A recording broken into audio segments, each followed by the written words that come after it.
პატარა ბექასთვის ახალი წლის დილა სამწუხაროდ ჯადოს ნური არ აღმოჩნდა. არც ნაცვისხე, არც გოზინაყი და არც გემრიელი საკვები ყოფილა მის სახლში. უარეს გეტყვით. ბავშვმა ახალი წლის ღამეს მშიერმა დაიძინა. საბრალო ბიჭუნა 2025 წელს ძირამძვრალი ფეხსაცმლით შეხვდა. ზამთარში კი ეს გახუნებული მაისური აცვია. სიცივისგან გაყინულ ხელებს საბრალო ბავშვი ჯიბეებში ითმობს. ღმერთო, ეს ხომ საშინელებაა. ბექას ერთი სათამაშოც კი არ აქვს. შეხედეთ, ვიღაცის მიერ გადაგდებული, უკვე დაჟანგებული და გატეხილი ველოსიპედი შეკეთებას ცდილობს. ფუფუნების საგნებზე არასდროს უოცნებია, თუმცა უსამართლო ცხოვრება მინიმუმსაც კი არ იმედებს ბავშვისთვის.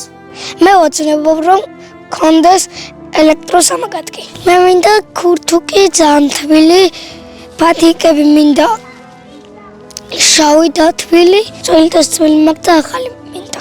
შეხედეთ, ბავშვის თვალებში სულის ტკივილია ასახული. ღმერთო, რამდენ დარწიტებს მისი პატარა გული. ჩვენო თანამემამულეებო, ნუ თუ ჩვენ უცხონი ვართ ამ ანგელოზისთვის, გავუწოდოთ დახმარების ხელი გასაჭირში მყოფ ამ პატარა ანგელოს და უფალი არასდროს დაგივიწყებთ ამ სიკეთეს.